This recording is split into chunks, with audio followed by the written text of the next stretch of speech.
Hi everyone, it's me again. I just want to add to the last video I just put up. So this is going to be point 3. I talked about 2 points in my previous video that I've just uploaded here in September, and this is a continuation. This is point 3. I should have also included this. And this one's very important, I believe, as well. Something that I learned this summer, which I believe has helped with my ITP potentially, because it is a diet that I am following now as of this summer. In which so far so good, and might make sense into this puzzle of why ITP might have started with me, and that is essentially oxalate poisoning. Oxalates are a type of toxin that are found in vegetables and fruits that the body has a hard time eliminating, and only has a small threshold in terms of it being able to absorb and eliminate from the body daily. A list of foods that have oxalates and that can essentially accumulate in your body over time because they have so much of it are things like spinach, things like rhubarb, things like Swiss chard, different types of vegetables that are of that same family.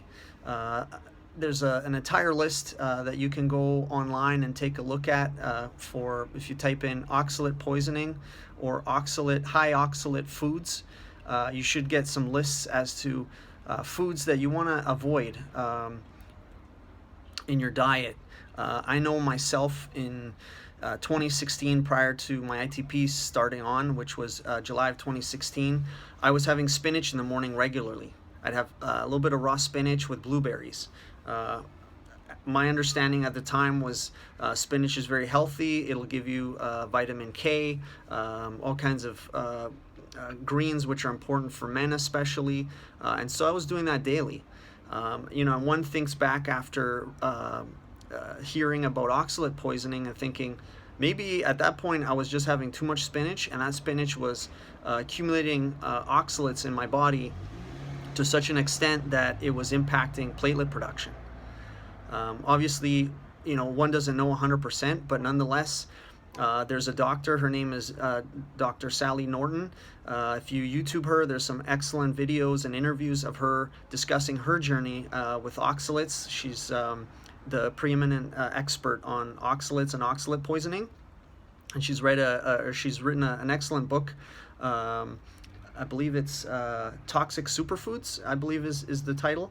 And it's excellent. It's very good. I have not read it yet, but nonetheless, her interviews, she's talked a lot about her journey, where she was eating a lot of Swiss chard and a lot of kale. Kale's another one that one thinks those are really healthy for you, but ultimately have such a dramatic amount of oxalates in the body that they accumulate. Apparently the body can only eliminate up to, or tolerate up to, I think 40 or 50 milligrams of oxalates daily, whereas things like kale have something like 350 milligrams. So if one were to have kale in a day, rhubarb, Swiss chard, spinach, you'd be looking at things 10, even 20 times the amount of what the body can eliminate in terms of oxalates. And according to Dr. Sally Norton, those things accumulate in the bones until they can be eliminated at a different time. And so apparently, since they accumulate in the bone, they specifically accumulate in bone marrow. And so they can also impact bone marrow and blood production. So when I had read about this summer and heard about it specifically through Dr. Sally Norton and a couple other experts on YouTube, it was a bit of an awakening, and I thought, okay, well, let me see if this is the case. And so I've started to eliminate those things from my diet. So far, it's only been a couple months. My numbers seem to be around that 150 range, where they tend to be here in the last couple years. But nonetheless, I've eliminated spinach, kale, Swiss chard, there's the sweet potatoes. There's a whole list of them that were a lot of foods that I included in my diet, and I'm just testing to see how things go. I'll include an update here in the future, but that's another thing that I also wanted to bring up to those with ITP and those following my channel that have either ITP themselves or have others, loved ones that have ITP or are struggling with thrombocytopenia.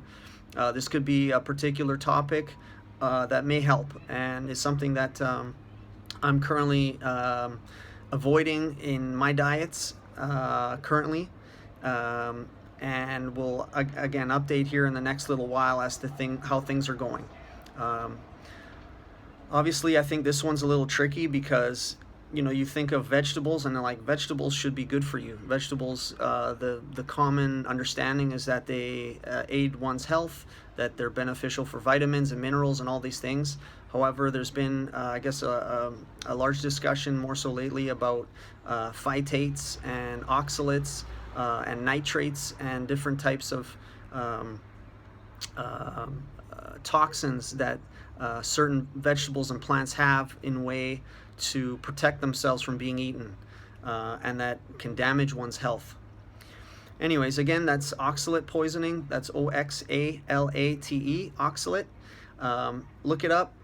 Take a look at a list, at a list to see what oxalate-rich foods you may be eating, potentially that you may want to just avoid for a little while and see if that helps. Anyways, wishing you strong platelets, and wishing you all the best here, and we'll have another update soon as to oxalates and taking those out of one's diet for those with ITP or those with low platelet counts such as myself. All right, take care.